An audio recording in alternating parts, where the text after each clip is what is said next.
Bluetooth standards. The Bluetooth evolution is drawn out here where the major protocols are noted in these colored circles based upon a timeline of evolution. The first thing that we need to distinguish is the classic Bluetooth standards over there at basic rate, the BR systems. Dividing it in the middle, then we have Bluetooth low energy standards. And the typical cutting point within the sequence flow of evolution is 4.0 standards. Here, the Bluetooth low energy standards are evolving, connecting into standards of 5.0 and what we'll see in the future. Based upon it, in 1.0, that was the first adopted specification, released in 1999. Then we have major bugs fixed and stabilized in 1.1 and 1.2. And then once again in 1.1, which was based on 2002, that's when the IEEE 802.15.1 standard was released that included the standard of 1.1 from the Bluetooth SIG, Special Interest Group. Leading on to 2.0, that's where the EDR, Enhanced Data Rate, was added. Then in 2.1, simple pairing and NFC support was included. NFC, Near Field Communication, very important technology, added onto the specifications of Bluetooth, and that's why 2.1, although it's a small circle, it is very important. Leading on to 3.0, enhanced power control for high-speed support. And soon I'll show you about that plus HS support, which will come out in the following pages. Then, going into a major revolution to include Bluetooth Low Energy, BLE technology in the specifications. We go into 4.0 in 2010.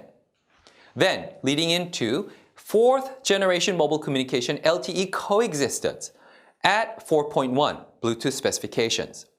Then leading on to 4.2 is higher throughput and enhanced security.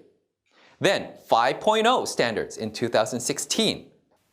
Doubling in speed means the data rate is going up to be higher. So now we're going to take a look into EDR standards and some of the specifications in further detail. EDR stands for Enhanced Data Rate. This was introduced in Bluetooth version 2.0 to enable faster data transfer. It supports a data rate up to 3 megabits per second.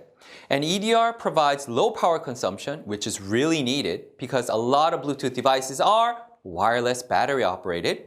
And it uses a reduced duty cycle. That's how they reduce the power consumption. So when you're on for the duty cycle, that's when you're operating. You get all the data communication done. And then once the duty cycle is done, then you go into a resting mode where you save energy the most that you can. Bluetooth High Speed, VHS. Bluetooth High Speed technology was released in 2009 and it was included in the 3.0 version, which has a plus HS. Now, it's a plus HS, which means that it's not an automatic inclusion into 3.0. What does that mean? Well, when you write 3.0 plus HS, this provides data transfer speeds up to 24 megabits per second.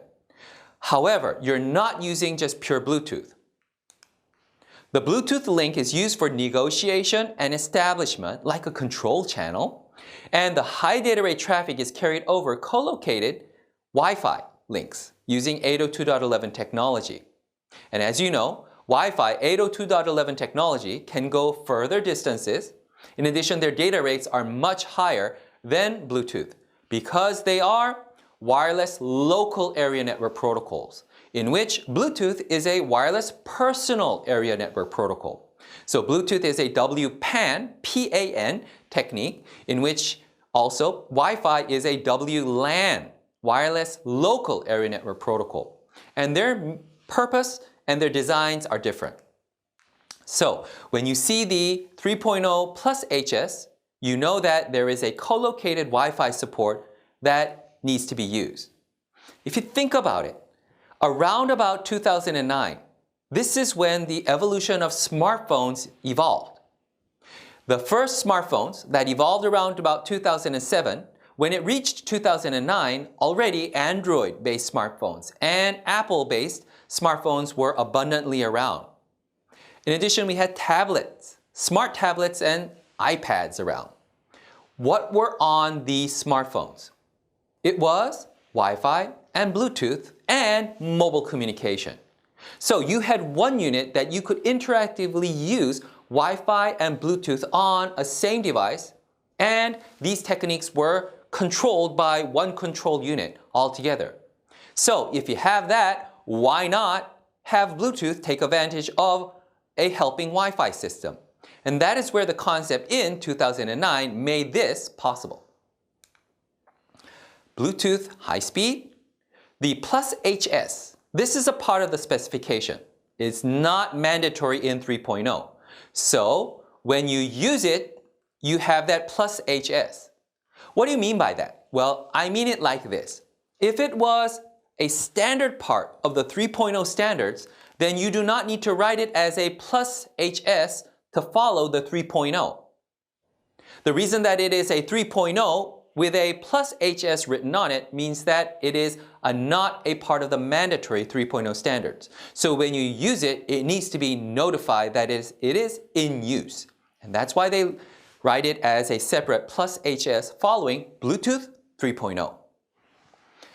And it once again uses Wi-Fi for high-speed data communication.